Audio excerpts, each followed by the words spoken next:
ओम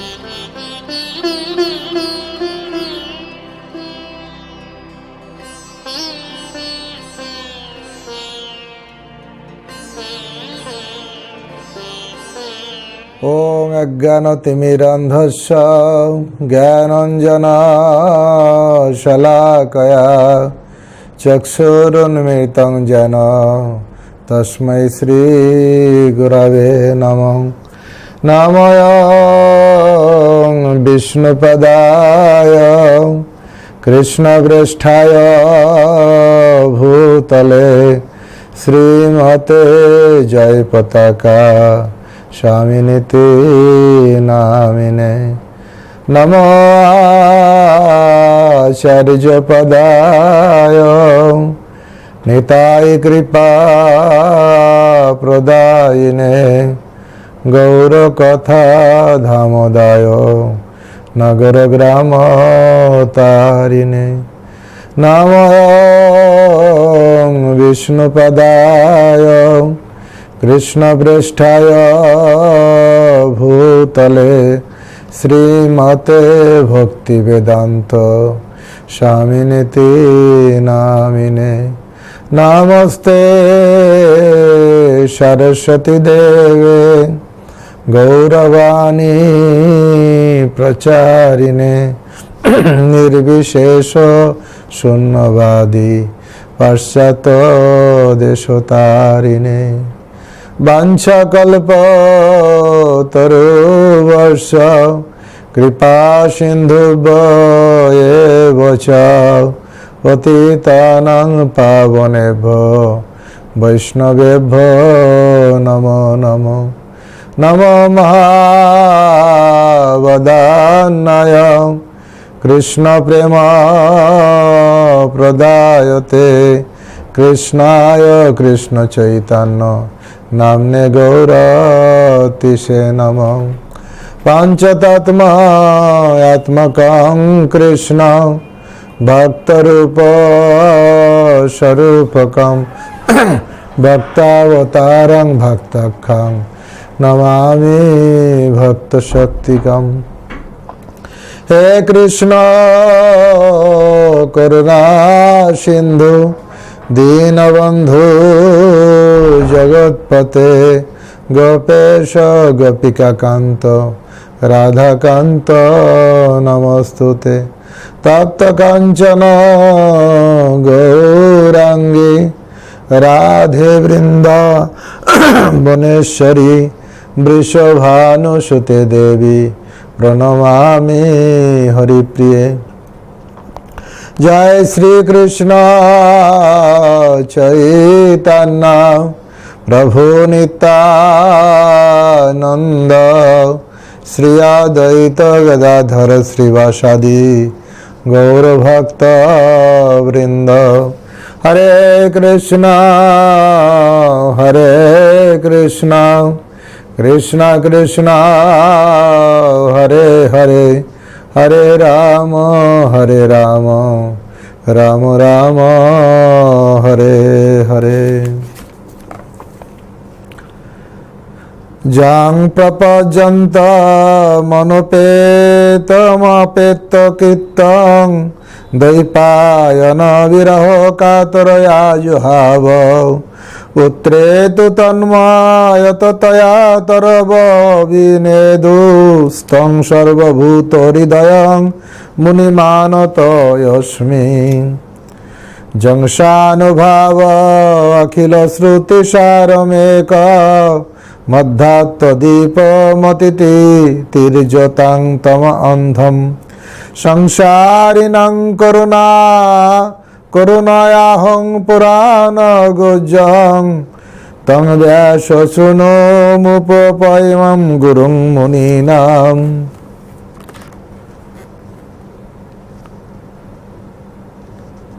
नारायणं नमस्कृतं नरं चैव नरोत्तमं देवीं सरस्वतीं व्यासं ततो जयमुदीरयेत्। मुखं करोति वाचालं पङ्गुं लङ्घयते गिरिं यत्कृपातमहं वन्दे परमानन्दमाधवं শ্রী গুরু দীনতারিণম শ্রী চৈতন্য ঈশ্বরম। ওং নমো ভগবতে বাসুদেবায়। ওং নমো ভগবতে বাসুদেবায়। ওং নমো ভগবতে বাসুদেবায়।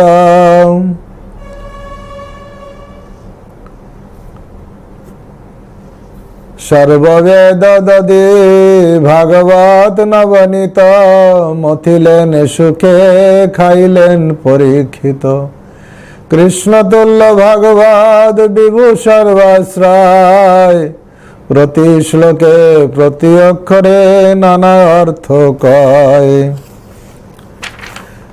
শ্রীমদ্ ভাগবতম প্রথম স্কন্ধ ত্রয়োদশ অধ্যায়। ধৃতরাষ্ট্রে রাষ্ট্র গৃহ ত্যাগ করলেন। শ্লোক 1। সুত উবাচ বিদুরস্তীর্থ যাত্রায়াং মৈত্রেয়াদাত্মন গতিম জ্ঞাত্তা গান্ধাস্তিত্ন পুরং তয়া ব্যাপ্ত বিভীষতি। শ্রী সুত গোস্বামী বললেন, তীর্থ পর্যটন কালে মহর্ষি মৈত্রেয়ের কাছে জীবের পরম গতি সম্বন্ধে জ্ঞান লাভ করে বিদুর হস্তিনাপুরের নগরে ফিরে গেলেন। তিনি ইষ্ট বিষয়ক সমস্ত জ্ঞান লাভ করেছিলেন। তাৎপর্য প্রভুপাদ বলছেন, বিদুর হচ্ছেন মহাভারতের ইতিহাসে এক বিশিষ্ট চরিত্র। তিনি মহারাজ পাণ্ডুর মাতা অম্বিকার এক দাসীর গর্ভে ব্যাসদেবের ঔরস্যে জন্মগ্রহণ করেন। তিনি হচ্ছেন যমরাজের অবতার। মুন্ডক মুনির অভিশাপে তাকে শূদ্র রূপে জন্মগ্রহণ করতে হয়। সেই কাহিনীটি হচ্ছে, এক সময় রাজার সিপাহী মণ্ডপ মনির আশ্রমে আত্মগোপনকারী কয়েকজন চোরকে ধরে। সিপাহীরা যথারীতি সেই চোরেদের গ্রেপ্তার করে এবং সেই সঙ্গে মুন্ডক মুনিকেও গ্রেপ্তার করে। বিচারক মুনিকে চোর সাব্যস্ত করে তাকে শুলে চড়িয়ে মৃত্যুদণ্ডের আদেশ দেন। মুনিকে যখন শুলে চড়ানো হচ্ছিল, সেই সংবাদ রাজার কাছে পৌঁছে এবং রাজা তাকে একজন মহান মুনি বলে জানতে পেরে তৎক্ষণাৎ সেই দণ্ড প্রত্যাহার করে নেন। এই যে মুনিকে শুলে চড়ানো হয়েছিল বিনা কারণে, তখন উনি রেগে যেয়ে যমরাজকে বলেন। রাজা ব্যক্তিগতভাবে তার কর্মচারী ত্রুটির জন্য মুনির কাছে ক্ষমা ভিক্ষা করেন। মুনি তৎক্ষণাৎ জীবের ভাগ্য নিয়ন্ত্রণকারী যমরাজের কাছে যান।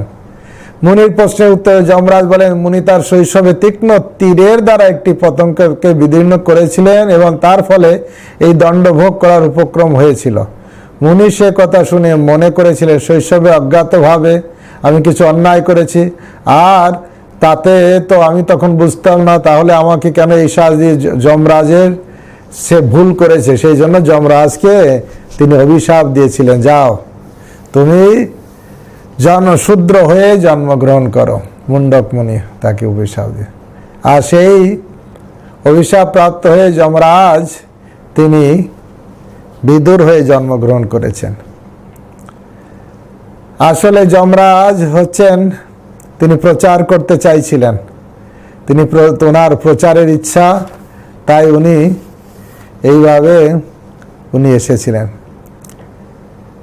তাৎপর্য শ্রী প্রভুপাদ বলছেন, ভাতৃঘাতী কুরুক্ষেত্রের যুদ্ধে প্রাককালে বিদুর পাণ্ডুপুত্রদের প্রতি ন্যায্য বিচার করার জন্য তার জ্যেষ্ঠ ভ্রাতাকে বারবার অনুরোধ করেছিলেন, কিন্তু দুর্যোধন তার পিতৃব্যের এই ধরনের চেষ্টা মোটেই পছন্দ করেনি এবং তাই সে বিদুরকে কার্যত অপমান করেছিলেন। তার ফলে বিদুর গৃহত্যাগ করে তীর্থ পর্যটন করতে চলে গেলেন। আসলে বিদুর যখন ধৃতরাষ্ট্রকে উপদেশ দিচ্ছিলেন, আপনি যদি আপনার মঙ্গল চান, সমাজের কল্যাণ চান, প্রজাদের কল্যাণ চান, তাহলে যে কলি, সাক্ষাৎ কলি আপনার পুত্র দুর্যোধন, তাকে আপনি ত্যাগ করুন, কারণ সে পুরোপুরি ধর্মের বিরুদ্ধে আচরণ করছে।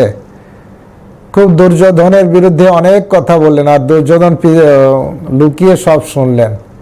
আর তারপরে এসে বিদুরকে খুব গালি দিলেন যে যার অন্ন খাচ্ছে তারই বদনাম করছে। আমাদের মন্ত্রী হয়ে আমাদেরই বদনাম করছে, একে গৃহ থেকে বের করে দেয়া হোক, শুধু শ্বাসটাই গ্রহণ করার সুযোগ দিয়ে বের করে দেয়া হোক। তখন বিদুর তীর ধনুক রেখে, অস্ত্র রেখে তিনি চলে গেলেন। ভাবলেন এই হচ্ছে সুযোগ, আমার তো ইচ্ছাও ছিল না ভাই ভাই যুদ্ধ হবে, বরঞ্চ আমি চলে যাই। তাই এই হচ্ছে বিদুর এইভাবে তীর্থ পর্যটন করতে গেলেন। আর সেখানে পর্যটন বিভিন্ন, সেখানে বর্ণনা করা আছে অন্যান্য অধ্যায়ে, পরে আরো বর্ণনা হবে বিস্তারিত।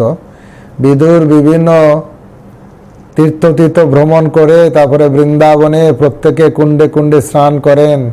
এইভাবে খুব নিষ্ঠা সহকারে বিভিন্ন তীর্থ ভ্রমণ করছিলেন। তখনই সেই বৃন্দাবনে উদ্ধবের সঙ্গে দেখা হয়। উদ্ধবকে বিভিন্ন প্রশ্ন করেন, যাদবরা কেমন আছে, বসুদেব কেমন আছে, অন্যান্য সবার নাম ধরে ধরে জিজ্ঞাসা করেন, আর ভগবান কৃষ্ণ কেমন আছেন।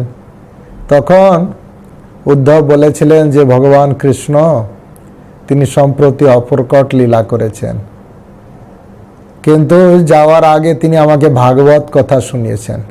তখন বিদুর বলেছিলেন আপনি দয়া করে সেই ভাগবত কথা আপনি আমাকে বলুন। বলছে না, সে ভাগবত কথা আমি আপনাকে বলবো না, কারণ আমি আর মৈত্র মণি যখন ভাগবত কথা শুনছিলাম তখন ভগবান কৃষ্ণ মৈত্র মুনিকে বলেছিলেন, হে মৈত্র, এই আমি যে ভাগবত কথা বলছি এই ভাগবত কথা তুমি বিদুরকে বলো। তখন বিদুরের কি মানে কান্না শুরু করেছেন, ভগবান অন্তিম সময়ে তিনি আমাকে স্মরণ করেছেন।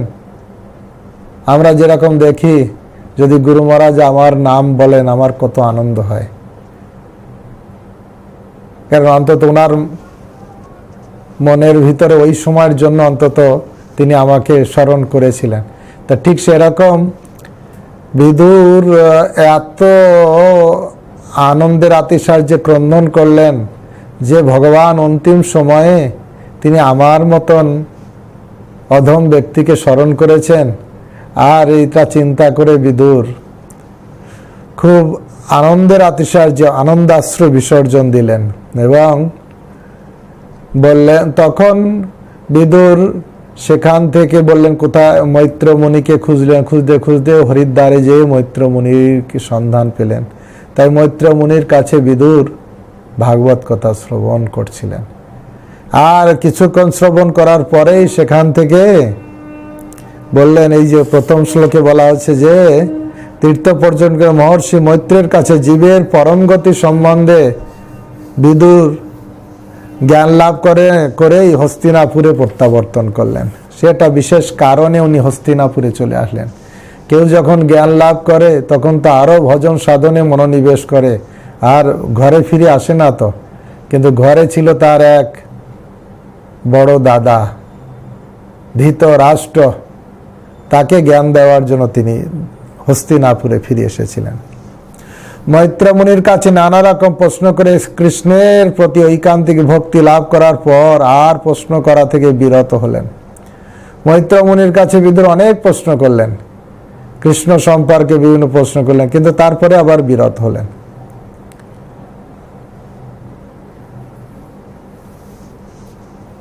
যিনি সকল বিষয়ে তার ভক্ত সঙ্গে সন্তুষ্ট। মৈত্র ঋষি প্রশ্ন করার মাধ্যমে বিদুর যখন হৃদয়ঙ্গম করতে পেরেছিলেন যে পরমেশ্বর ভগবান শ্রীকৃষ্ণ যিনি হচ্ছেন গোবিন্দ, অর্থাৎ যিনি সকল বিষয়ে তার ভক্তদের সন্তুষ্টি বিধান করে থাকেন, তারই অপ্রাকৃত সেবায় অবশেষে যুক্ত হওয়াই জীবনের উদ্দেশ্য।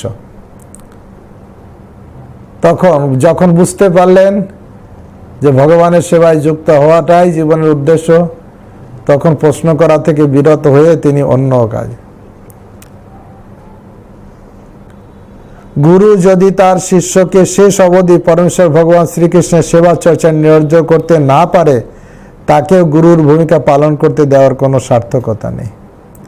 গুরুর কাজ হচ্ছে শিষ্যকে তার সংশয়কে ছেদন করিয়ে কৃষ্ণের সেবাতে যুক্ত করা, এটা হচ্ছে গুরুর কাজ।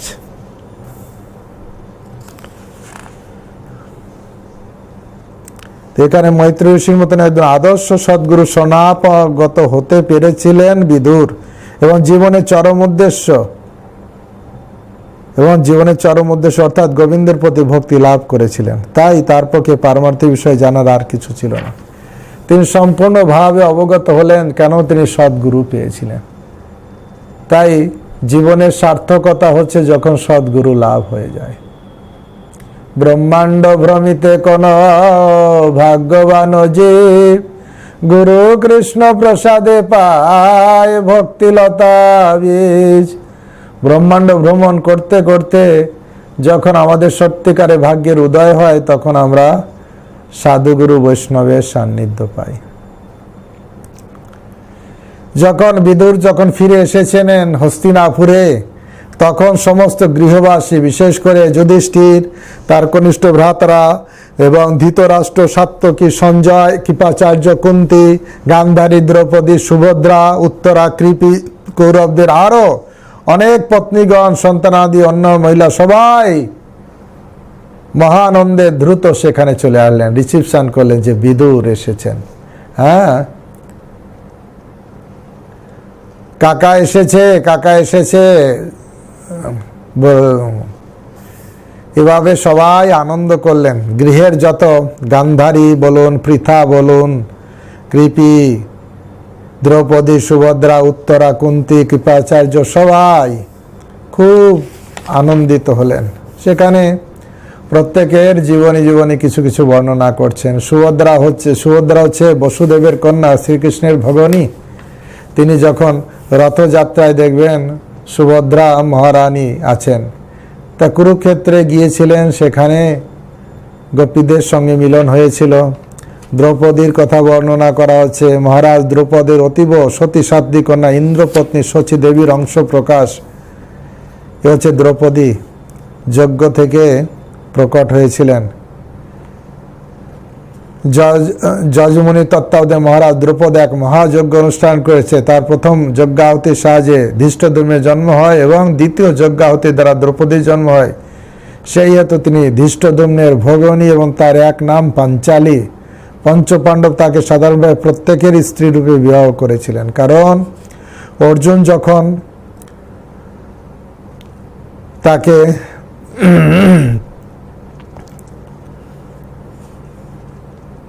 পেয়েছিলেন তখন মাতা বলেছেন যে 5 জন তোমরা একসঙ্গে গ্রহণ করো। তো এইভাবে 5 জনের সঙ্গে একসঙ্গে বিবাহ হয় দ্রৌপদীর পঞ্চপাণ্ডবের সঙ্গে।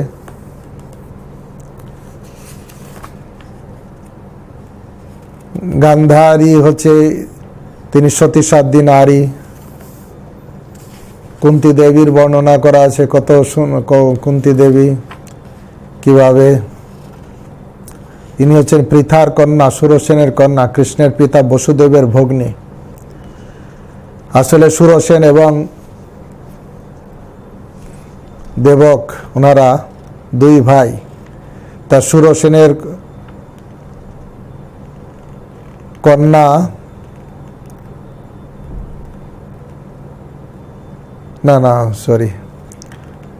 সুরসেনের করা কৃষ্ণের পিতা বসুদেবের ভগ্নী। বসুদেবের ভগ্নী হচ্ছে সুরসেনের এক কন্যা, তার কন্যার নাম হচ্ছে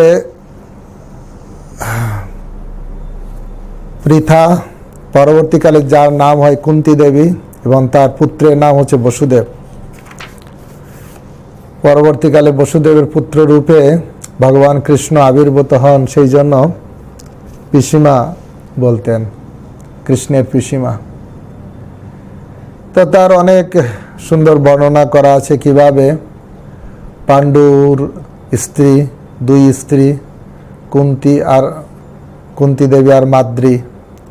যখন কুন্তী দেবী আসলে 3 জনকে লাভ করেন দেবতাদের কাছে প্রার্থনা করে, তিনি ধর্মরাজকে প্রার্থনা করে যুধিষ্ঠির মহারাজকে লাভ করেন, বায়ুকে প্রার্থনা করে ভীমসেনকে, এবং ইন্দ্রদেবকে প্রার্থনা করে অর্জুনকে লাভ করেন, এবং নকুল এবং সহদেব হয় তার মাদ্রি ঔরসজাত। যখন পাণ্ডু দেহত্যাগ করেন তখন কুন্তী দেবীকে রেখে মাদ্রি সহমরণে যান। কুন্তী দেবী, কারণ পুত্ররা তখন খুব নাবালক ছিল, তাদের দেখাশোনা করার জন্য মায়ের দরকার আছে। পিতা তো দেহত্যাগ করেছে, 2 মাই যদি চলে যায় সহমরণে, সেই জন্য মাদ্রি গেলেন আর কুন্তী দেবী থেকে গেলেন। এইভাবে বর্ণনা আছে। তা এই সবাই যারা হস্তিনাপুরের যারা নারীরা, দ্রৌপদী, উত্তরা, গান্ধারী, কুন্তী এবং ধৃতরাষ্ট্র, পঞ্চপাণ্ডব,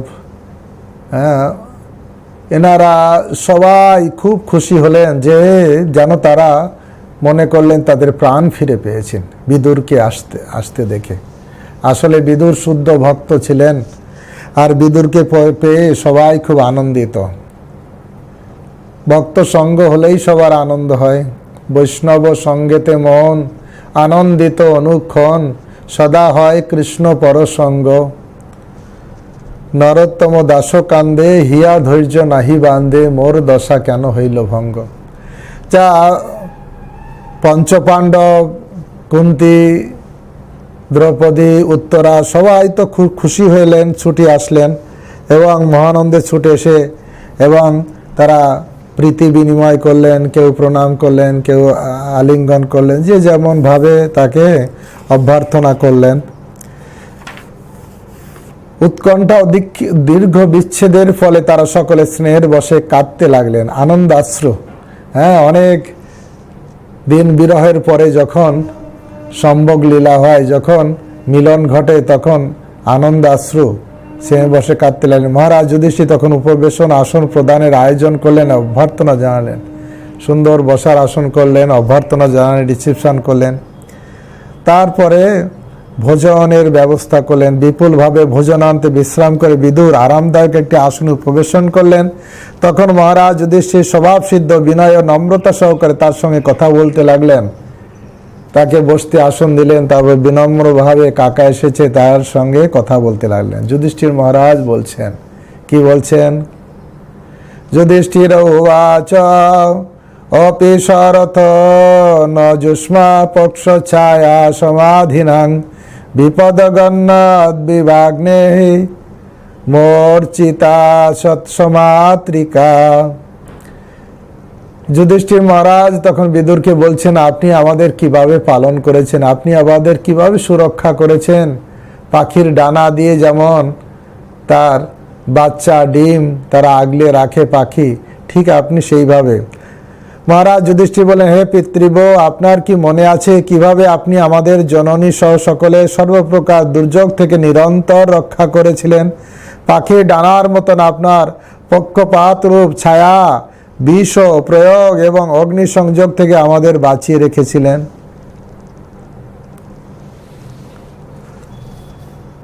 বিভিন্ন সময় এই বিদুর তাদেরকে রক্ষা করেছিলেন। বর্ণনা আছে, তাৎপর্যে প্রভুপাদ বিস্তারিতভাবে বর্ণনা করছেন কিভাবে এই যে লাক্ষাগৃহে সেখানে মারার জন্য চেষ্টা করেছিলেন, পুরোচনকে আদেশ করেছিলেন।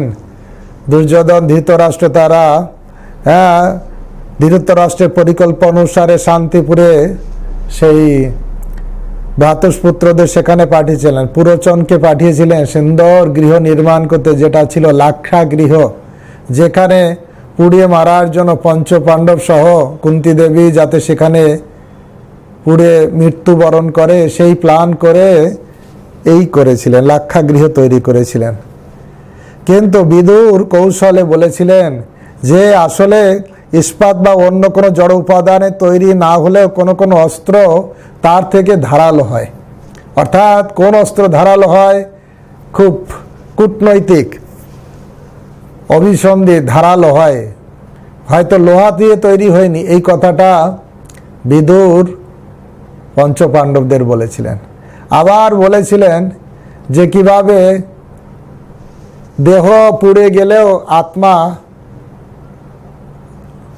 অবিনশ্বর, আত্মা কোনো নষ্ট হয় না। এখানে পোড়ার একটা কথা বলেছিলেন, যা তাদেরকে ভাবিত করেছিল যে বিদুর কাকা এইসব কেন বললেন, কি ব্যাপার, এর ভিতর কি নিহিত আছে? আর বিদুর এসে অলরেডি গোপনে এসে আবার বলেও দিয়েছিলেন যে আগামী কৃষ্ণ চতুর্দশী রাত্রে গৃহলক্ষ্মী সেই গৃহে অগ্নি সংযোগ করতে চলেছে।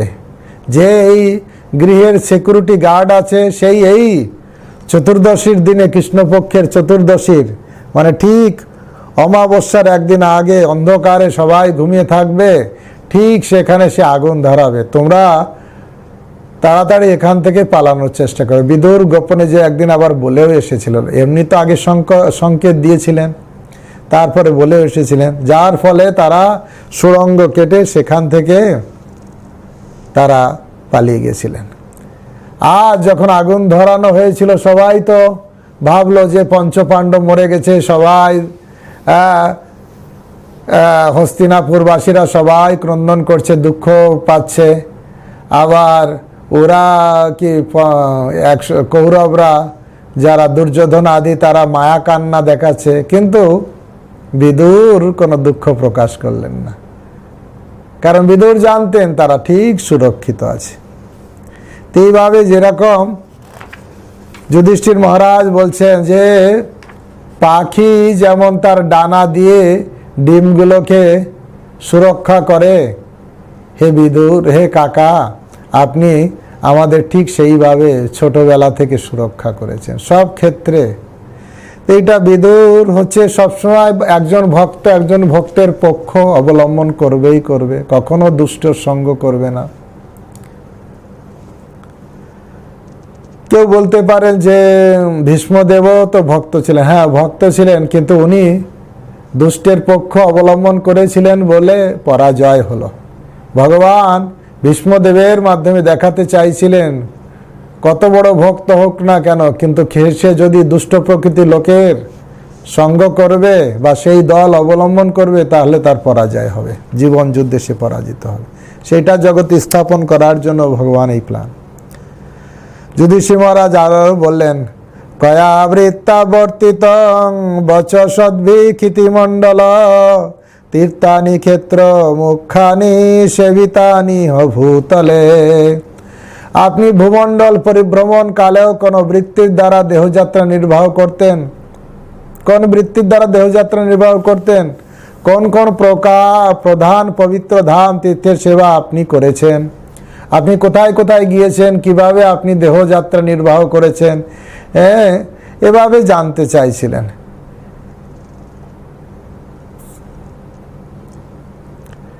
পারিবারিক বিষয়াদি থেকে বিশেষ করে রাজনৈতিক জটিলতাকে নিজেকে নিরাসক্ত করার উদ্দেশ্যে বিদুর প্রাসাদ থেকে চলে গেছিলেন। এই পারিবারিক বিষাদগ্রস্ত, ভাইয়ে ভাইয়ে ঝগড়া, রাজনৈতিক জটিলতা সব থেকে নিরালায় নিবৃত্ত থাকার জন্য তিনি গৃহত্যাগ করেছিলেন। সুন্দর এই শ্লোকটা বলছেন যে আপনি হচ্ছে সাক্ষাৎ তীর্থস্বরূপ, আপনাকে তীর্থে যেতে হয় না। প্রথমে বলছেন আপনি কোন কোন পবিত্র ধাম তীর্থে গমন করেছেন, কিভাবে আপনি দেহযাত্রা নির্বাহ করেছেন। পরের শ্লোকে সুন্দর করে বলছেন আপনি তো সাক্ষাৎ তীর্থ, কিন্তু আপনি তীর্থে যান কি জন্য? পাপীরা তীর্থে যায় নিজের পাপ তীর্থকে দিয়ে আসার জন্য, কিন্তু আপনি তীর্থে গিয়েছেন কেন?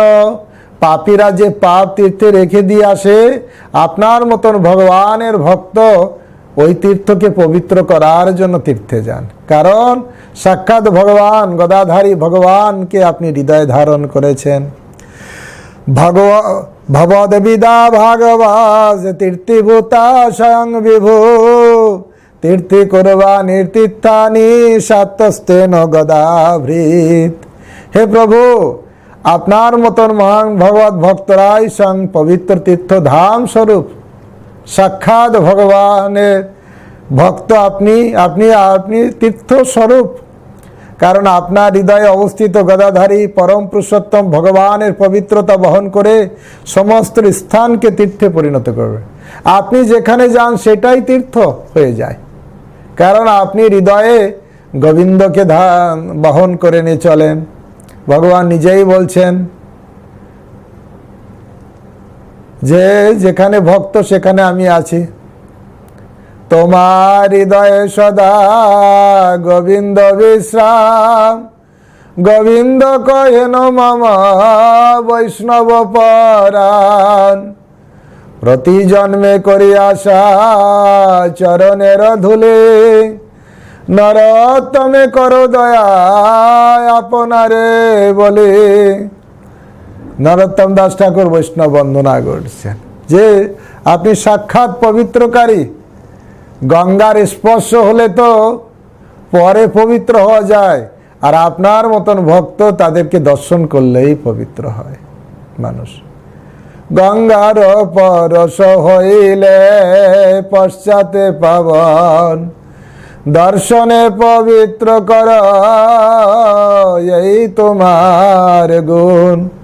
যে তোমাকে দর্শন করে সেই পবিত্র হয়ে যায়। গঙ্গাকে স্নান করলে তারপরে মানুষ পবিত্র হতে পারে, কিন্তু বৈষ্ণব দর্শন করা মাত্রই পবিত্র হয়। গঙ্গার পরশ হইলে পশ্চাতে পাবন, দর্শনে পবিত্র করো এই তোমার। হরি স্থানে অপরাধে তারে হরি নাম, তোমার স্থানে অপরাধে নাহি কোয়ারাম।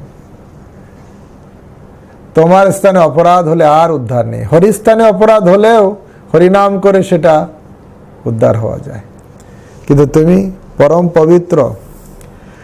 তাই ভগবানের ভক্তরা তীর্থকে পবিত্র করার জন্য তিনি তীর্থ ভ্রমণ করেন।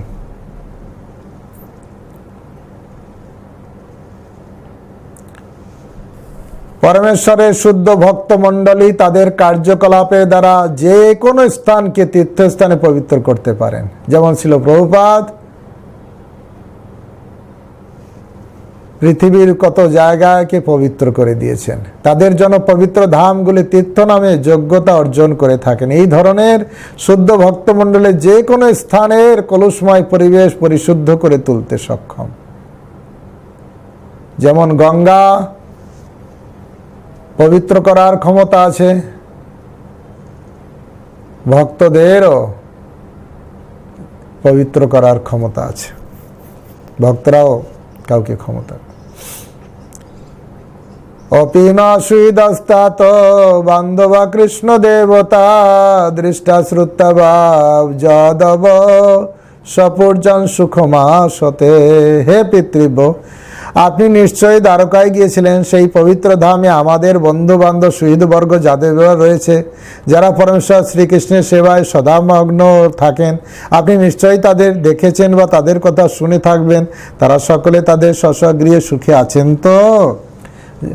যুধিষ্ঠির মহারাজ এখন যাদবদের কথা, পক্ষান্তরে ভগবান কৃষ্ণের কথা জিজ্ঞাসা করছেন, কৃষ্ণ ভালো আছেন তো? কিন্তু বিদুর এই দুঃখের সংবাদ দেবেন না।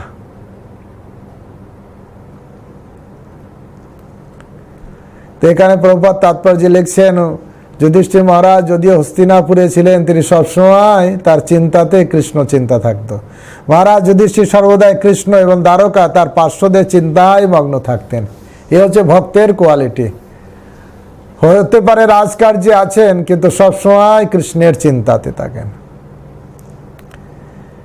তাই এখানে ভগবান কৃষ্ণ সম্পর্কে জিজ্ঞাসা করছেন, তাদের সেই যাদবদের অন্যান্য ভগবানের যারা পার্শ্ব তাদের সম্পর্কে জিজ্ঞাসা করছেন, তারা ভালো আছে তো? সবাই ঠিক আছে তো?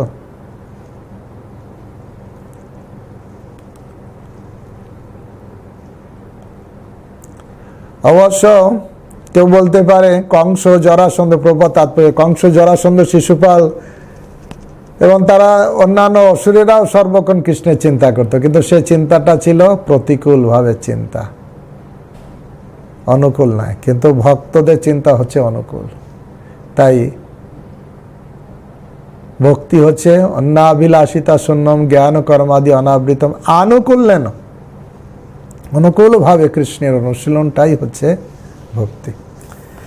ইত্যক্ত ধর্ম রাজেন সর্বতঃ সমবর্ণয় যথানুক্রমশ বিনা যদু কুলক্ষয়ম, বিনা যদু কুলক্ষয়ম। তিনি শুধু যদুকুলের ধ্বংসের কথা বাদ দিয়ে তিনি সব কথা বললেন। বিনা যদু কুলক্ষয়ম, ক্রমশ সব তীর্থের সব কিছু বর্ণনা করে, সব জায়গায় গিয়েছিলেন, কি কি হয়েছে সব বর্ণনা করলেন। কিন্তু ওই যে উদ্ধবের কাছে শুনেছেন কৃষ্ণ জগৎ থেকে অপ্রকট হয়েছেন, তার আগে সব যাদব ধ্বংস হয়েছে কৃষ্ণের ইচ্ছাতেই, হ্যাঁ, এই সব ঘটনাগুলো কিছুই বললেন না। নন্ন প্রিয় দুর্বিষয়ং নিনাং সমপস্থিতম না বেদং করুণ দুঃখিতম দুষ্টম অক্ষয়ম। করুণাময় মহাত্মা বিদুর কোনো সময়ই পাণ্ডবদের দুর্দশা দেখতে পারতেন না। কারণ যখনই যদি বলা হবে যে কৃষ্ণ জগৎ থেকে অপ্রকট হয়েছেন, যদুবংশ ধ্বংস হয়েছে, একথা শুনলে পাণ্ডবরা দুঃখ পাবে। সেই জন্য বিদুর সারা জীবনে কখনো চাইতেন না পাণ্ডবদের দুঃখ হোক। একজন ভক্ত আর একজন ভক্তর কখনো দুঃখ চায় না, বরঞ্চ চায় তার সেবা, তার ভালো। তাই তিনি অতি অপ্রিয় এবং অসহনীয় এই ঘটনা কথা প্রকাশ করলেন না, কারণ দুর্যোধনাদি আপনা হতেই, দুর্যোগদাই আদি আপনা থেকেই আসে। যেমন ভালো জিনিস আসে, খারাপ জিনিসও আপনা থেকেই আসে। সারা পৃথিবী একটা দুর্যোগ নেমে এসেছে যেমন করোনার প্রভাবে, এখানেও বিদুর বলছেন দুঃখিতাম দুষ্টম অবক্ষয়ম নামনা প্রিয় দুর্বিষম পুণ্যং সম উপস্থিতম নিনাং। অপ্রিয়, দুর্বিষহং, অসহনীয়, নিনাম মানুষের স্বয়ং উপস্থিত হয়। কারণ অনেক সময় এই খারাপ ঘটনাগুলো এমনিতেই এসে যায়। তো এইগুলো বিদুর জানাতে চাননি যুধিষ্ঠির মহারাজ বা অন্যদের জানাতে, যাদের আরো দুঃখ হবে। কঞ্চিত কাল মথাবাচ্ছিত সৎকৃত দেববৎ সুখম ভ্রাতৃ জ্যেষ্ঠস্য শ্রেয়স্কৃতং সর্বেষাং সুখমাবহন। এভাবে মহাত্মা বিদুর তার জ্ঞাতিবর্গে সকলের কাছে ঠিক দেবতুল্য মানুষের মতো সমাদৃত হয়ে কিছুদিন সেখানে রইলেন, যাতে তার জ্যেষ্ঠ ভ্রাতা ধৃতরাষ্ট্রের মনোবৃত্তির পরিবর্তন করতে পারেন। আসল উদ্দেশ্য, হস্তিনাপুরে আসার উদ্দেশ্য হচ্ছে এটাই যে ধৃতরাষ্ট্রের মনোবৃত্তি পরিবর্তন করতে পারেন, তার দ্বারা অন্য সকলে প্রীতিবিধান করা যায়। ধৃতরাষ্ট্রের প্রীতিবিধানের চেষ্টা, তার কল্যাণের চিন্তা করেই তিনি হরিদ্বার থেকে ছুটতে ছুটতে তিনি মৈত্র মুনির কাছে জ্ঞান পেলেন। কিন্তু হঠাৎ সেখান থেকে আবার ছুটতে ছুটতে ধৃতরাষ্ট্রের কাছে চলে আসলেন, হস্তিনাপুরে আসলেন ধৃতরাষ্ট্রকে উদ্ধার করার জন্য। এ হচ্ছে বৈষ্ণবদের করুণা। জীবের দরদি দুঃখী ছিল প্রভুপাদ, বিরহ বাসরে তব হেরি অবসাদ। জীবের দরদি ভগবান, হ্যাঁ, জীবের প্রতি দরদি হচ্ছে শুদ্ধ ভক্ত। সবসময় অন্যের প্রতি করুণা পরায়ণ। মহান্তের স্বভাব এই তারিতে পামর, নিজ কার্য নাই তবু যান পরের ঘর। তো এখানে বিদুর তীর্থে চলে গেছিলেন, ফিরে আসলেন যে যুধিষ্ঠির মহারাজ রাজা হয়েছে, রাজ ঐশ্বর্য ভোগ করার সুযোগ আছে, এর জন্য আসেননি। তিনি এসেছেন প্রিচিং করার জন্য, প্রচার করার জন্য। ভক্তরা রাজ ঐশ্বর্য ভোগ করার জন্য ধনী লোকের বাড়ি যায় না, যায় তাদেরকে কৃষ্ণ ভাবনায় আকৃষ্ট করার জন্য। বিদুরের মতন ত্যাগী তিনি মৈত্র মুনির উদ্ধবের সঙ্গ লাভ করেছেন, মৈত্র মুনির কাছে ভাগবত কথা শুনছেন, তবুও মাঝখানে চলে আসলেন। পরে আবার অনেক কথা বলবেন, আবারও প্রশ্ন করলেন মৈত্র মুনির কাছে, কিন্তু মাঝখানে চলে আসলেন। তার ভিতর করুণার উদ্রেক হলো, এই কৃষ্ণকে ভজন করাই জীবনের একমাত্র উদ্দেশ্য, কিন্তু আমার এক বুড়ো দাদা এখনো সেই পড়ে আছে কুকুরের মতন, সেখানে বসে বসে ভীমের দেওয়া উচ্ছিষ্ট খাচ্ছে, ভীমের দেওয়া খাদ্য খাচ্ছে। এই ধৃতরাষ্ট্রের প্রতি তার দরদ হলো, তাকে উদ্ধার করার জন্য, তাকে করুণা করার জন্য বিদুর ছুটতে ছুটতে হরিদ্বার থেকে হস্তিনাপুরে চলে আসলেন শুধু ধৃতরাষ্ট্রের মনোবৃত্তির পরিবর্তন করার জন্য। ধৃতরাষ্ট্রের কি মনোবৃত্তি ছিল? ধৃত রাষ্ট্র, ধৃত মানে ধরা, রাষ্ট্র, রাষ্ট্রকে ধরে থাকার মনোবাসনা তার। নিজে বুড়ো হয়ে গেছে, কিন্তু তার ছেলেদের রাজ্য পাওয়ার কথা নয়, কিন্তু অনৈতিক উপায়ে যে কোনো ভাবে রাষ্ট্রটাকে ধরে রাখতে হবে। অক্রূর যখন এসেছিল, বর্ণনা আছে ভাগবতমের দশম স্কন্ধে, সেখানে বর্ণনা আছে অক্রূরকে পাঠিয়েছিলেন ভগবান কৃষ্ণ যে দেখো আমার পিসিমা তার 5 পুত্রকে নিয়ে তো হস্তিনাপুরে আছে, কোনো অসুবিধা হচ্ছে কিনা তুমি একটু দেখো। দেখলো যে তাদের উপরে অত্যাচার হচ্ছে, তখন অক্রূর এই ধৃতরাষ্ট্রকে অনেক বুঝিয়েছিলেন, বললেন শুনলেন, কিন্তু বললেন আপনার এই ভালো কথা আমার হৃদয় স্থান পাবে না, কারণ হৃদয়ে পুত্র স্নেহে অন্ধ হয়ে আছি, এমনিতে আমি অন্ধ আর পরে অন্ধ। তা ধৃতরাষ্ট্র এমনিতেই অন্ধ ছিল আর পারমার্থিক দিক থেকেও অন্ধ ছিল, সেই জ্ঞান দেওয়ার জন্য ভক্ত আসেন। ওং অজ্ঞানতিমিরান্ধস্য জ্ঞানঞ্জন শলাকয়া চক্ষুরুন্মিলিতং যেন তস্मै শ্রী গুরবে নমঃ। আমার অজ্ঞানের অন্ধকারে আমার জন্ম হয়, গুরুদেব জ্ঞানের অঞ্জন পরিয়ে আমাকে আলোক প্রদান করেন। তাই সাধুগুরু বৈষ্ণবরাই আলো দেখাতে পারে।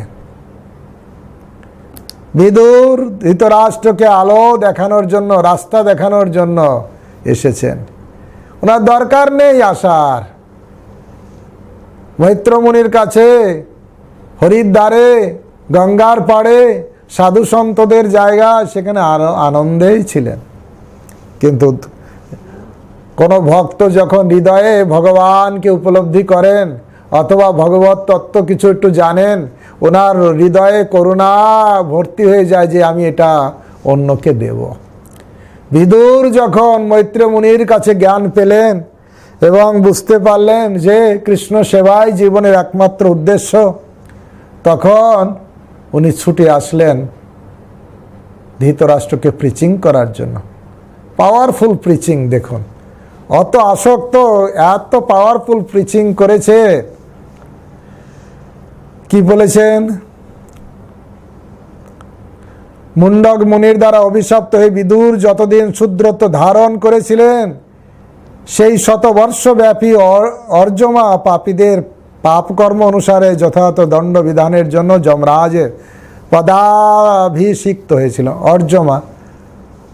অর্জমা মুনি, উনি সেই পুরীর যে যমরাজের দায়িত্ব উনি ওই 1 বছর পালন করেছিলেন। এখানে বিদুর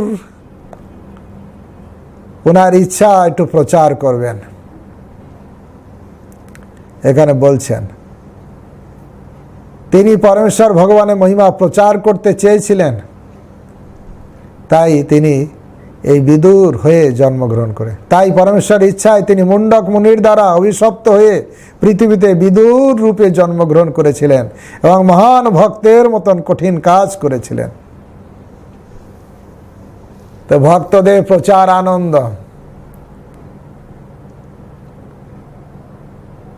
প্রচার অমৃত দিল যেই,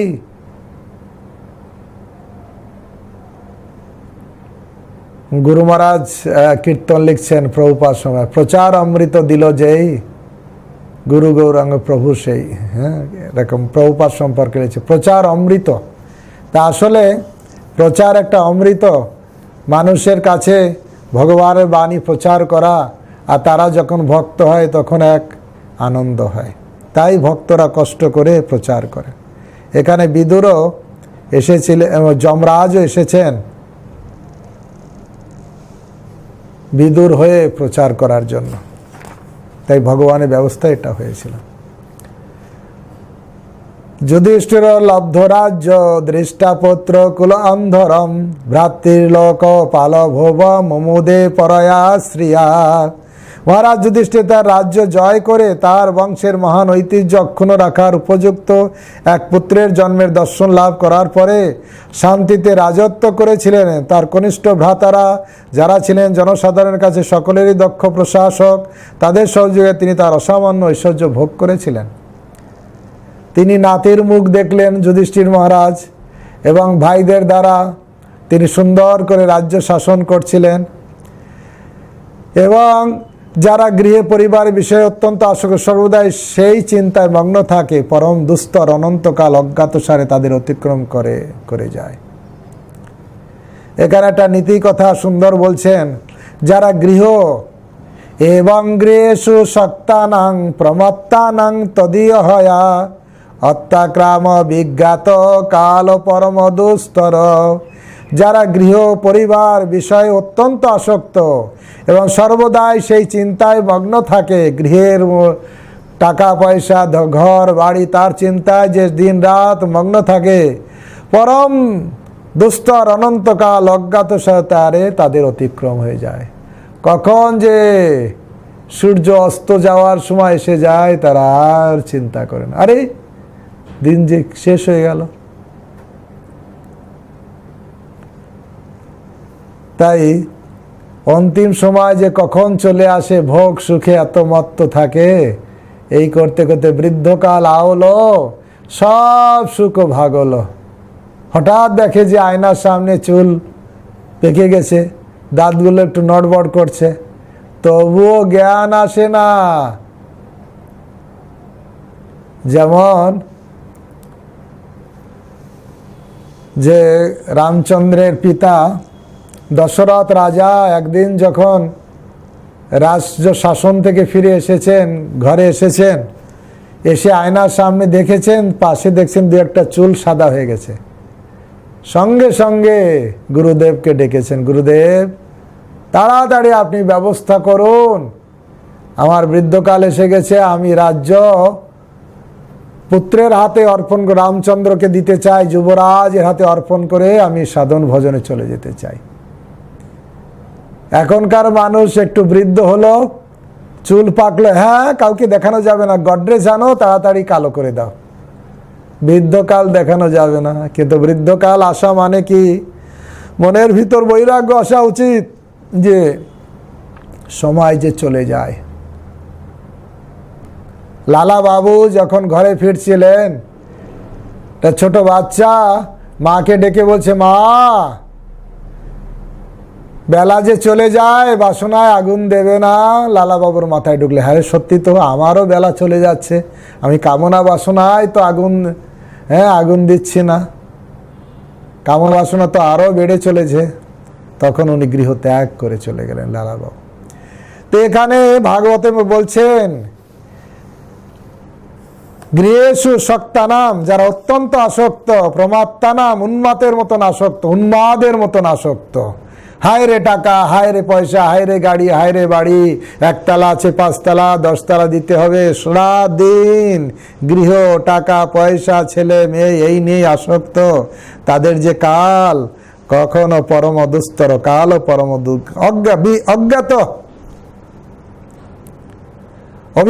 অজ্ঞাত সারে তাদের কাল চলে যায়। আমরা শুনেছি সাদা ইঁদুর কালো ইঁদুর কুটকুট কুটকুট করে কাটছে, ভবকূপে পড়ে গেছি, সাদা ইঁদুর দিন, কালো ইঁদুর রাত, কুটকুট কুটকুট করে দিন যায় রাত যায়, রাত যায়, শেষ হচ্ছে। হ্যাঁ, প্রভুপাদ সুন্দর করে লিখছেন, আমি এখন সুখী, আমার সব কিছু ঠিকঠাক চলছে, ব্যাংকে আমার যথেষ্ট টাকা, আমার সন্তান সন্ততিদের আমি এখন অনেক সম্পত্তি দিতে পারি, আমি এখন সফল হয়েছি।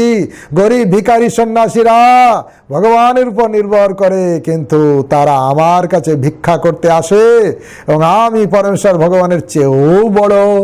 এরকম সব প্রভুপাদ সুন্দর তাৎপর্য। আমার ব্যাংকে টাকা আছে, সোনা আছে, দানা আছে, এই আছে, বাড়ি আছে, গাড়ি আছে, আর সাধু সন্তদের কিছুই নেই। তারা ভগবানের আমরা সাধু সন্তকে দান করব, আমরা বড় দানি। আমরা কালকে চৈতন্য চরিতামৃততে পড়ছিলাম প্রসাদ অনেক প্রকার আছে। কেউ যদি সাধুরা প্রসাদ দেয় সেটা গ্রহণ করা সাত্ত্বিক। যারা রাজসিক লোক, ধনী লোক, যারা বিষয়ে আসক্ত কিন্তু মাঝে মাঝে একটু সাধু সেবা দেয়, সেটা হচ্ছে রাজসিক। আর তমগুণের লোকদের বাড়িতে খাওয়া হচ্ছে তামসিক, এটা বলছে। তাই এখানে যারা রজ তম গুণে তারা বলে আমি সুখী, আমি ব্যাংকে টাকা আছে, এই আছে তাই আছে, আমার ডোন্ট কেয়ার, কাউকে কেয়ার করতে চায় না। কি দরকার ভগবান ভগবান করে, ও যাদের কিছু নেই তারা করবে, বড় অহংকার। জন্ম ঐশ্বর্য শ্রুত শ্রী হেধমান ও মদপমান। তো এইভাবে তাদের দিন চলে যায়। মহাত্মা বিদুর এই সমস্ত বিষয় অবগত ছিলেন, তাই তিনি ধৃতরাষ্ট্রকে বললেন, কি বললেন?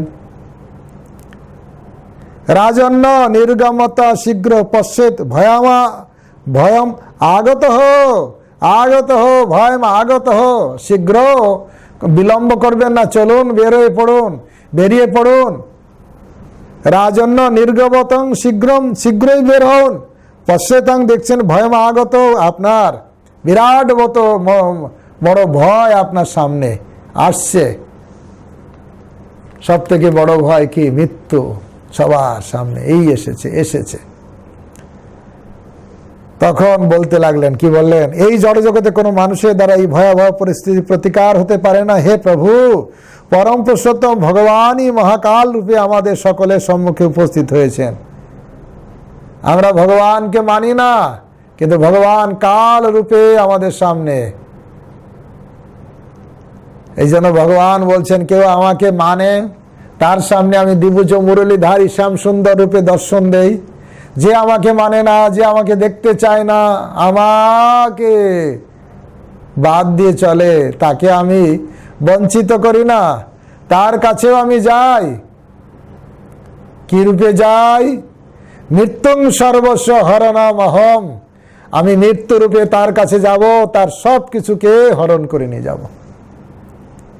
তো এটা হচ্ছে ভগবান আসবেই। তার এখানে বলছেন সমাগত মহাকাল ভগবান কাল, সয়েশ ভগবান কাল, ভগবান কাল রূপে আসবেই সমাগত।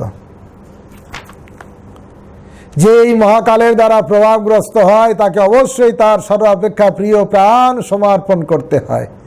মহাকাল যখন আসবে, নিজের সব থেকে প্রিয় নিজের প্রাণকেও তার কাছে সমর্পণ করতে হয়। ধন সম্পদ, মান মর্যাদা, সন্তান সন্ততি, জমি বাড়ি সবের মতো অন্যের জিনিসের কথা আর কি বলার আছে। সব থেকে প্রিয় প্রাণকেও সমর্পণ করে দিতে হয়। মহাকাল রূপে যখন আমার সামনে আসবে, তাকে সব সমর্পণ করতে বাধ্য। যারা বুদ্ধিমান তারা আগে থেকে ভগবানের কাছে সব সমর্পণ করে দেয়। কিন্তু যারা বোকা, যারা বেশি চালাকি, একটা বাংলায় কথা আছে, অতি চালাকির গলায় দড়ি। অতি চালাকি করলে তার গলায় দড়ি হয়। যত করবে চালাকি, পরে বুঝবে জ্বালাকি। এই চালাক লোকেরা নিজেকে চালাক বলে মনে করে, তাই বলে এখন কি ভগবানকে দেব, মরার পরে তো সব থাকবে, ভগবানেরই থাকবে। তো উড়োখই গোবিন্দায় নমঃ, মরে যাওয়ার পরে যা থাকবে সব ভগবানের। তাতে হয় না। সুন্দর একটা উদাহরণ দেয়া হয়েছে। 5 জন বন্ধু হরিদ্বারে গিয়ে যাচ্ছে ঘুরতে, দুন এক্সপ্রেসে যাচ্ছে। রাস্তায় কি হয়েছে, ডাকাত উঠেছে ট্রেনে, উঠে বগিতে সবাইকে পিস্তল মানে অস্ত্র দেখিয়ে সবার কাছ থেকে টাকাগুলো নিয়ে নিচ্ছে। আর ওই 5 জন বন্ধু একটা জায়গায় বসেছিল, ওই একটা বগির এক কোনায়, দেখছি এই মাথা থেকে সবার কাছ থেকে সব কিছু লুটপাট করতে করতে আসছে। তখন একজন বন্ধু তার পকেট থেকে 10,000 টাকা বের করে বলছে, বন্ধু তুমি আমার কাছে 10,000 টাকা পেতে না, ওই 10,000 টাকা তুমি আমাকে নিয়ে নাও, এখনই নিয়ে নাও। বলুন, যখন ডাকাত পড়েছে তখন কি আর দেনা শোধ হয়? দেনা শোধ করতে হয় বাড়িতে গিয়ে, অথবা বাড়ির থেকে দেনা শোধ করতে হয়। ডাকাত পড়লে দেনা শোধ হয় না। তা আমরা অনেকে কেউ চালাকি করে বলেই যখন মৃত্যু আসবে যা থাকবে সব ভগবানের, হয় না সেটা। ভগবান তো এমনি, ডাকাত যেমন এমনিতেই নিয়ে নেবে, দেনা শোধ হবে না, এমনিতেই নিয়ে নেবে। তা মৃত্যুকাল যখন আসবে, ধন সম্পদ মান মর্যাদা সন্তান সন্ততিদের আর কি কথা, সব থেকে প্রিয় প্রাণকেও চার চরণে সমর্পণ করতে হবে, করতে হবে, একদিন না একদিন করতে হবে, মাথা নোয়াতেই হবে, নোয়াতেই হবে। কিন্তু যারা বুদ্ধিমান, সেই ভগবানের সুন্দর দ্বিভুজ মুরারিধারী শ্যাম সুন্দর রূপ, তার চরণে আত্মসমর্পণ করে বলে, মানস দেহ গেহ যো কিছু মোর, ওর পিনু তুয়া পদে নন্দ কিশোর, সব কিছু আমি তোমার চরণে এখন থেকে। সম্রাট কুলশেখর বলছেন, কৃষ্ণ তদীয় পাদ পঙ্কজান্ত মদৈব মে বিশত মানস রাজহংস, প্রাণপয়ান সময়ে কফবাত পিত কণ্ঠাবরোধ শরণাঙ্কুতস্তে। অদৈব, আমি এখনই আমার মনরূপ রাজহংস আপনার পাদ পদ্মরূপ লৌহ খাঁচায় ঢুকাতে চাই। তাই এখানে বিদুর প্রিচিং করছে ধৃতরাষ্ট্রকে, আর জগতে আমরা সবাই যারা আমরা জড় বস্তুকে ধরে আছি, ধৃতরাষ্ট্র যারা বিষয় ভোগে আসক্ত হয়ে আছি, আমরা এক একজন ধৃতরাষ্ট্র। তাই আমাদের জন্য এই উপদেশ খুবই প্রাধান্যপূর্ণ। বিদুর বলছেন, আপনার পিতা ভ্রাতা বন্ধু পুত্র বর্গ সকলেই মৃত প্রয়াত, পিতৃভ্রাত সুইদ পুত্র হস্তাতে বিগত বয়, সব অলরেডি গান চলে গেছে। আত্মাচ জরায়াগ্রস্ত, দেহ অলরেডি জরাগ্রস্ত, জড় জড় দেহ।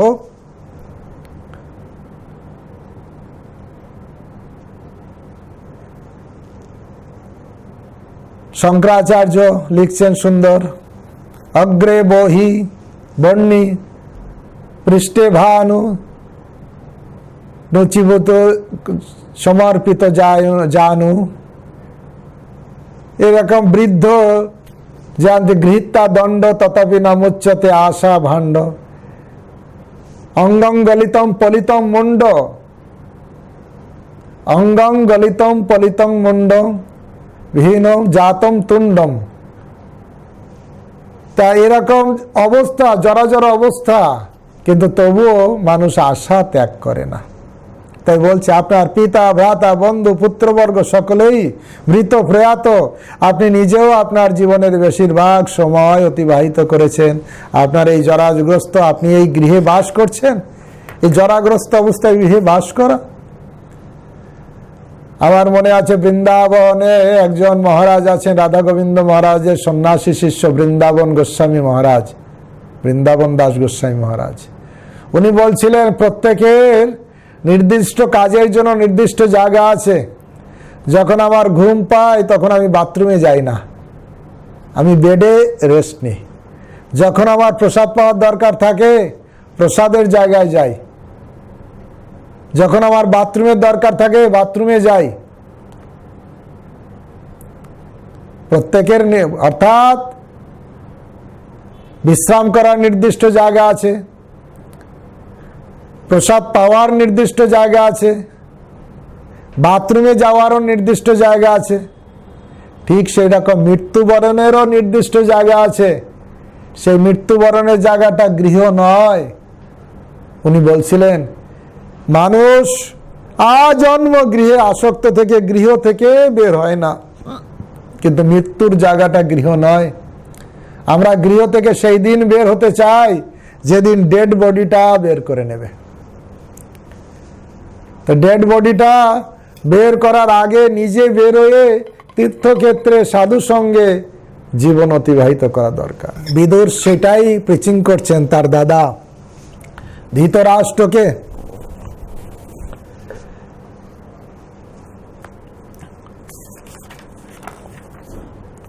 বলছেন, অন্ধ পুরৈব বধির মন্দ প্রজ্ঞাচ সম্প্রীতম আপনি জন্মকাল থেকে অন্ধ, আর সম্প্রতি আবার শ্রবণ শক্তি হ্রাস পেয়েছে, যা বার্ধক্য। বার্ধক্যে এখন পঞ্চরোগে হত, কেমনে ভজিব বলো, কাঁদিয়া কদিয়া তোমার চরণে পড়িয়াছে সুবিহল। বার্ধক্যে এখন পঞ্চরোগে হত। পঞ্চরোগ মানে কি?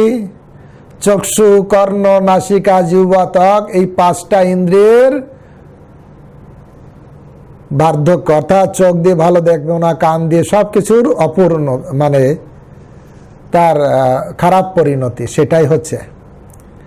তা বলছে আপনার শ্রবণ শক্তি হ্রাস পেয়েছে, আপনার স্মৃতিশক্তি দুর্বল, বুদ্ধি ভ্রষ্ট হয়েছে, আপনার দন্তরাজি জীর্ণ হয়ে গেছে, আপনার যকৃতের ত্রুটি হয়েছে, মন্দাগ্নি, এখন ভালো হজম হয় না, সরাগ, কফ, মুদ গড়গড়, আর আপনার ঠান্ডা কি বলে ত্রুটি হচ্ছে, আপনার কাশির শব্দে সশব্দে কফ নির্গত, গড় গড় গড় গড় গড় গড় গড় গড় করে, এটা বলছেন।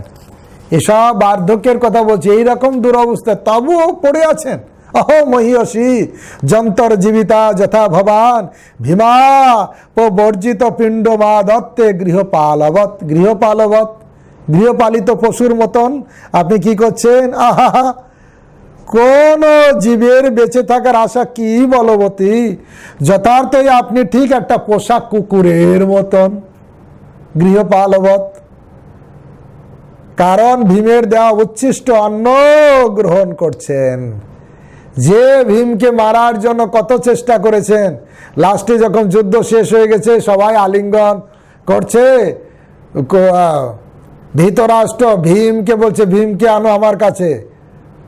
তা ভগবান কৃষ্ণ তো জানেন ধৃতরাষ্ট্র খুব রেগে আছে, এটা ইশারা দিয়ে বললেন একটা লোহার তৈরি ভীমটাকে দাও, আর লোহার তৈরি ভীম ধৃতরাষ্ট্রের কাছে দিয়েছে, আর ধৃতরাষ্ট্র একদম চেপে ধরে ভেঙে চুরমার করে দেয়। মানে লাস্ট পর্যন্ত রাগ, এই যার প্রতি এত রাগ ছিল তার আন্ডারে কুকুরের মতন বসে বসে খাচ্ছে, সেই কুকুরকে খেতে থাকে, এই খা এই খা এই খা।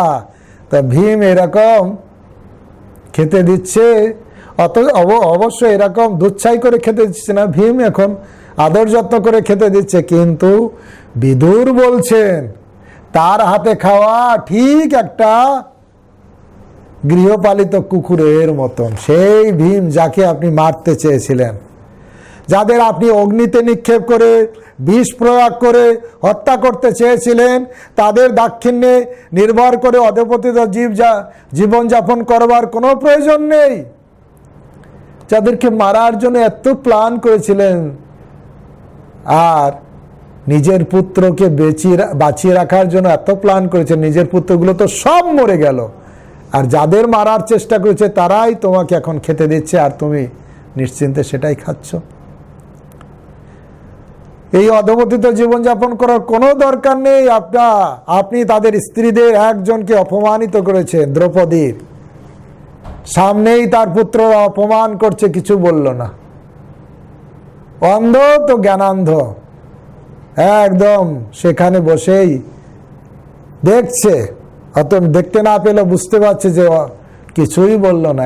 এত পুত্র স্নেহ অন্ধ, তাদের রাজ্য ধন সব সম্পদ হরণ করেছে সেই পঞ্চপাণ্ডবদের। আর মৃত্যুবরণ আপনার অনিচ্ছা সত্ত্বেও মান মর্যাদা নষ্ট করে বেঁচে থাকার জন্য আপনার আকাঙ্ক্ষা থাকলেও আপনার কার্পণ্য দুষ্ট দেহটি অবশ্যই একদিন পুরানো পোশাকের মতন ত্যাগ করতেই হবে। আপনি মরতে না চাইলেও একদিন মৃত্যু আসবেই আসবে। বিদুর প্রিচিং করছে এই মৃত্যু যে কোনো সময় দরজায় কড়া নাড়বে, হাজার চেষ্টা করলেও মৃত্যুর হাত থেকে রক্ষা পাবেন না। বড় বড় বৈজ্ঞানিক আছে অনেকেই, তারা চেষ্টা করছে মানুষ কি করে অমর হব, কিন্তু মৃত্যু তো আসবে যার। তাই হাজার চেষ্টা করেও মৃত্যুর হাত থেকে রক্ষা পাবেন না। ধৃতরাষ্ট্রকে বলছেন পোশাক পরিবর্তন করার মতন, বাসাংশ জীর্ণানি যথা বিহায় নবানি গৃহ্ণানি নরপরানি তথা শরীরানি জীর্ণানি নবানি দেহি। নূতন দেহ ধারণ করতেই হবে। তাকেই ধীর বলা যায় যিনি কোনো অজ্ঞাত দূর দেশে চলে যান। সত্যিকারে বুদ্ধিমান সত্যিকারে ধীর ব্যক্তি হচ্ছে তিনি, যিনি এই গৃহের চার দেওয়ালের মাঝখান পরিত্যাগ করে কোনো গহন বনে দূর দেশে চলে যান ভগবত ভজন করার জন্য। সমস্ত দায় দায়িত্ব থেকে মুক্ত হয়ে জড় দেহটি যখন অব্যবহার্য হয়ে পড়ে তখন তা ত্যাগ করেন। এইভাবে হরি ভজন করতে করতে দেহ যখন ভ্রমিতে ভ্রমিতে সময় আসিলে এ দেহ ছাড়িয়া দিব।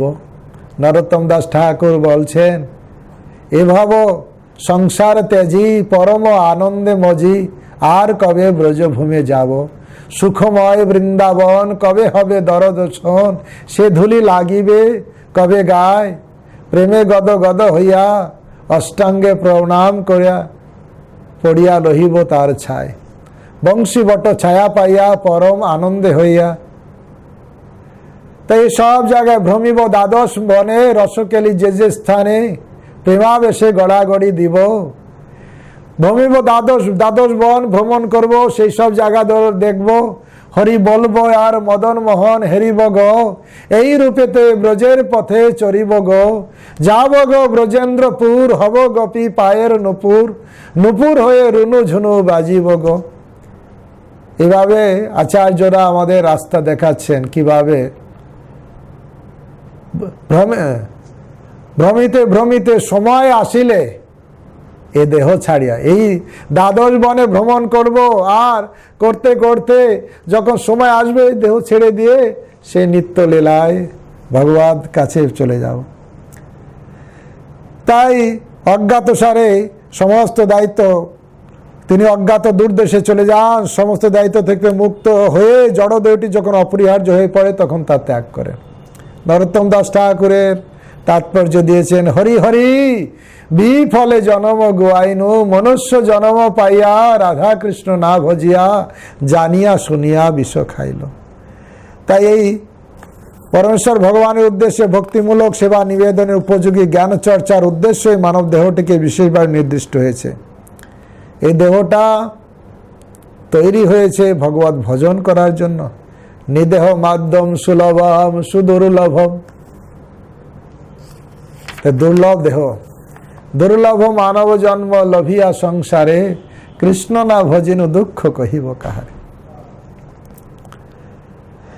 যিনি নিজের উদ্যোগে অন্যের কাছ থেকে শুনে আত্মজ্ঞান সম্পন্ন হয়ে ওঠেন এবং জড়জগতের অলিক মায়া দুঃখ দুর্দশা উপলব্ধি করেন, তার গৃহ ত্যাগ করে পরিপূর্ণভাবে হৃদয়স্থিত পরম পুরুষের ধ্যান করা উচিত। এইভাবে বিদুর খুব প্রিচিং করলেন, বলছে খুব তাড়াতাড়ি খুব খারাপ সময় আসছে এবং যখন মানুষের সদ্গুণাবলী নষ্ট হবে আপনি তাড়াতাড়ি বের হন, তাড়াতাড়ি এখান থেকে। এভাবে বিদুরের তার কনিষ্ঠ ভ্রাতা বিদুরের এইরকম উপদেষ্ট হয়ে ধৃতরাষ্ট্র কি করলেন, জ্ঞান লাভ করার চেয়ে দৃঢ়তা হয়ে মানে এমন প্রিচিং করেছেন বিদুর, ওনার কৃষ্ণ ভজন করার জন্য মানসিকতা দৃঢ় হয়েছে। তা আমাদের মন কখন কৃষ্ণ ভজনে দৃঢ় হয়, যখন কান দিয়ে ভগবানের কথা ভক্তের কাছ থেকে শ্রবণ করি। যত বেশি ভগবানের কথা শ্রবণ করব তত ভগবত ভজনে মনোনিবেশ হবে, সেটাই তো বলা হচ্ছে। তাই ছিন্ন করে গৃহ পরিত্যাগের বহির্গত হলেন, তিনি চলে গেলেন, অলরেডি বের হয়ে গেলেন। যুদ্ধে তীব্র আঘাত পাওয়া সত্ত্বে প্রশান্ত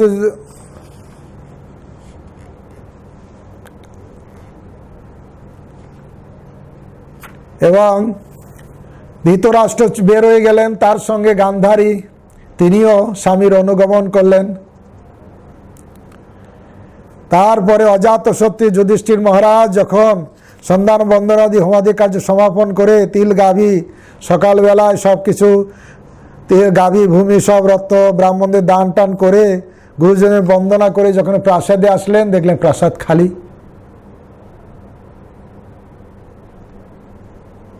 পিতৃব্র বিদুর ধৃতরাষ্ট্র কেউ নেই, গান্ধারীও নেই। উদ্বিগ্ন সেই সঞ্জয়কে সেখানে সঞ্জয় ছিল, ধৃতরাষ্ট্রের সেক্রেটারি। সঞ্জয়কে জিজ্ঞাসা করছেন, সঞ্জয় কোথায়? জ্যাঠামশাই খুল্লতা তো হ্যাঁ, তিনি কোথায়? বিদুর কোথায়? হতপুত্র শোকাকতা মাতা গান্ধারী বা কোথায়? সবার কাছে সবার কথা জিজ্ঞাসা করছে। বিদুর কোথায়? ধৃতরাষ্ট্র কোথায়? গান্ধারী মাতা কোথায়? সব সঞ্জয়কে জিজ্ঞাসা। সঞ্জয় বলছেন, আমি তো আগে সব জানতাম, এখন আমি এই ঘটনা আমি কিছুই জানি না, উনি কোথায় গেছেন।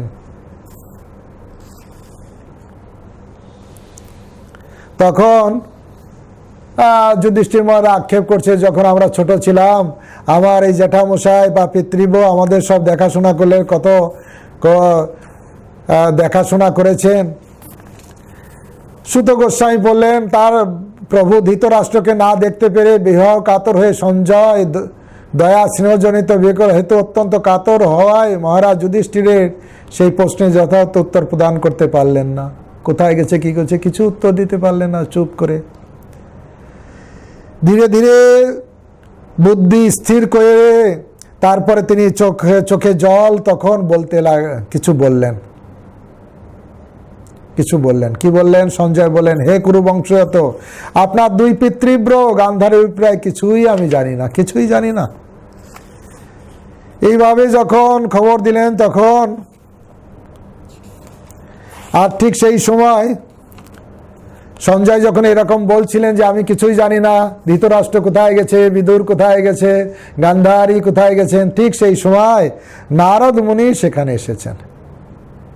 নারদ মুনি আসলে যুধিষ্ঠির মহারাজ নারদ মুনিকে জিজ্ঞাসা করছেন, নাহং বেদ গতি পিতৃব গতাবিত আম্বাবা হতপুত্রার্থ গতা চ তপস্বিনী। মহারাজ যুধিষ্ঠির জিজ্ঞাসা, হে ভাগবত, আমার দুই পিতৃব কোথায় গেছেন আমি তা জানি না। এই সমস্ত পুত্র হীনা শোক কাতরা আমার মাতৃসম তপস্বিনী গান্ধারী কোথায় গেছে তাও আমি জানি না। আপনি দয়া করে বলুন, তিনি আমাদের কর্ণধার স্বরূপ আমাদের পালন করেছেন, আমরা এখন তাদের সুরক্ষার জন্য আমার দায়িত্ব। আপনি বলুন ওনারা এখন কোথায় গেছেন এই বৃদ্ধ বয়সে। নারদ মুনি তখন বলতে পারেন, হে রাজন। নারদ তখন উত্তর দিচ্ছেন, হে রাজন, কারো জন্য শোক করো না, কারণ প্রত্যেকেই ভগবানের অধীন।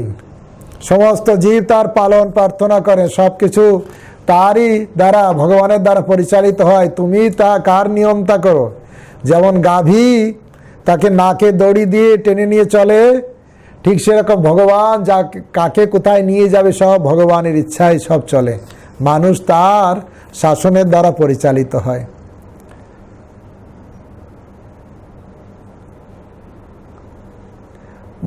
বলছেন সুন্দর একটা উদাহরণ, কোনো খেলোয়াড় যখন তার ইচ্ছা মতো খেলার সামগ্রী সাজায় এবং ছত্রাকারে তা ফেলে দেয়, তিনি ভগবান তার ইচ্ছায় মানুষের মিলন বা বিচ্ছেদ সব কিছু ভগবানের ইচ্ছায় হয়।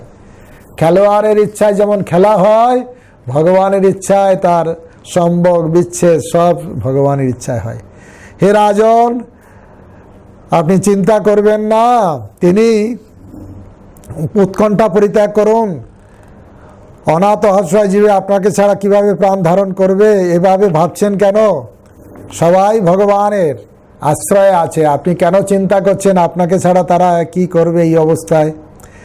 এই পঞ্চভূতের শরীরটি কাল কর্ম গুণের বশবর্তী, তার ফলে সর্বগ্রস্ত হয়ে থাকার মতো সেই শরীর কিভাবে অন্যদের রক্ষা করবে? আপনি একজন আরেকজনকে কি করে আপনি রক্ষা করবেন? কেউ কারো রক্ষাকর্তা নয়, কেউ কারো পালনকর্তা রক্ষাকর্তা সব একজন। রাখে কৃষ্ণ, মারে কে, মারে কৃষ্ণ, রাখে কে। তাই এখানে সুন্দর একটা শ্লোক দিয়েছেন যে আপনি রক্ষাকর্তা না, অহস্তানি সহস্তানাম পদানি চতুষ্পদাম ফলগুনি তত্র মহতাং জীবস্ব আহারম। এক জীব আর জীবের খাদ্য। হস্তরহিত প্রাণীরা হস্তযুক্ত প্রাণীদের শিকার, পদরহিত যারা তারা চতুষ্পদ প্রাণীদের শিকার। দুর্বল জীবেরা ভগবান জীবেদের জীবন ধারণের ভরসা এবং এক জীব অন্য জীবের খাদ্য। এটাই সাধারণ নীতি। নারদ মুনি নীতি বলেন, আপনি কেন চিন্তা করছেন? তাদের কথা আছে। তিনি ভগবান সবাইকে রক্ষা করেন, সবাইকে পালন করেন। তাই ভগবান এই কাল রূপে তিনি জগতে আবির্ভূত হন, সবাই এই পৃথিবী থেকে অবতীর্ণ হন, আবার স্বর্গবাসী কাল রূপে সবাইকে ধ্বংস করে তিনি নিয়ে চলে যান। তিনিই সব কিছু, ভগবানই সব কিছু। তাই ইতিমধ্যে ধৃতরাষ্ট্রের কথা বললেন, ইতিমধ্যে দেবতাদের আশীর্বাদে পরমেশ্বর ভগবান বা ভগবান দেবতাদের সাহায্যে ইতিমধ্যে তিনি অন্যান্য সব কাজ করেছেন, বাকি কাজের জন্য তিনি প্রতীক্ষা করছেন। ধৃতরাষ্ট্র সহ ভ্রাতা গান্ধার্চ সভার জয়া দক্ষিণে হিমবত ঋষিমাশ্রয়গত। হে রাজন, আপনার পিতৃব্য ধৃতরাষ্ট্র, তার ভ্রাতা বিদুর, তার পত্নী গান্ধারী সহ হিমালয়ের দক্ষিণ দিকে গিয়েছেন, সেখানে ঋষিদের আশ্রম। সেই স্থানে সপ্ত ঋষির প্রীতি সম্পাদনের জন্য নিজেকে সপ্ত ধারায় বিভক্ত করেছেন। সেই স্থানকে তিনি সেইটাকে সপ্তশ্রোতা তীর্থ বলে, সেখানে তিনি গিয়েছেন, অর্থাৎ হরিদ্বারে। আর সেখানে তিনি ইন্দ্রিয় সংযম করবেন, সম্পূর্ণ আসক্তি মুক্ত করবেন, হয়ে তিনি জিতাসনে যোগাসনে বসছেন। বসে খুব অল্প দিনের ভিতরে তিনি দেহ ত্যাগ করবেন। তিনি যৌগিক আসন পদ্ধতি শ্বাস প্রক্রিয়া আয়ত্ত করেছেন। তিনি জড় বিষয় থেকে 6 ইন্দ্রিয় প্রত্যাহার করেছেন। সব কিছুগুলোকে নিয়ন্ত্রণ করে তিনি এখন অল্প দিনের ভিতরেই তিনি সিদ্ধি লাভ করে তিনি ঊর্ধ্বগতি লাভ করবেন, এইভাবে বলছেন।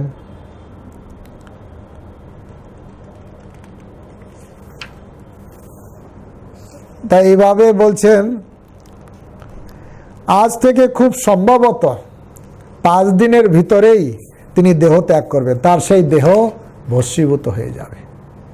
আজ থেকে 5 দিনের ভিতরেই ধৃতরাষ্ট্র এমন উগ্র তপস্যা করবেন, সব কিছু দিয়ে তিনি 5 দিনের ভিতর দেহ ত্যাগ করবেন। আপনি এখান থেকে সেখানে যেতে যেতেই অলরেডি ওনার দেহ ত্যাগ করবেন।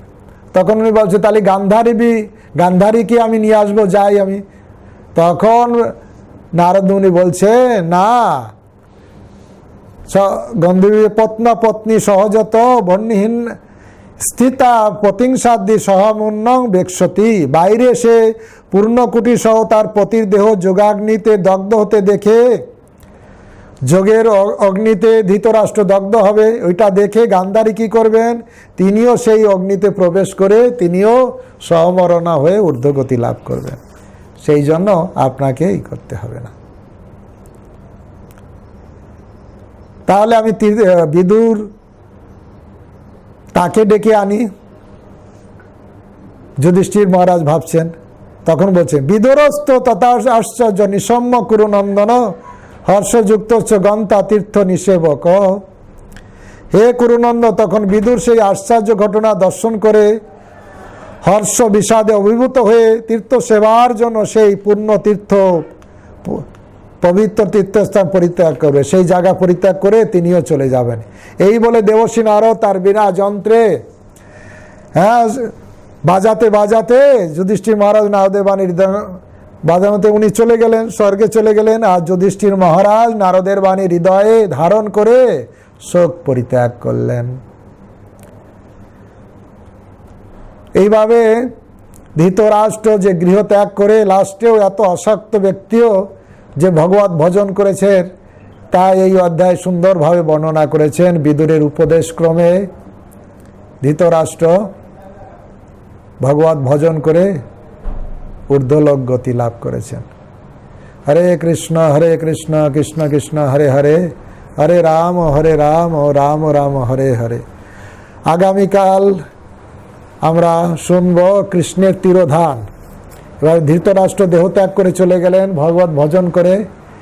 এরপরে ভগবান কৃষ্ণ এই জগৎ থেকে তিনি অপ্রকট হবেন, কলির প্রবেশ হবে। এভাবে আস্তে আস্তে আমরা দেখব।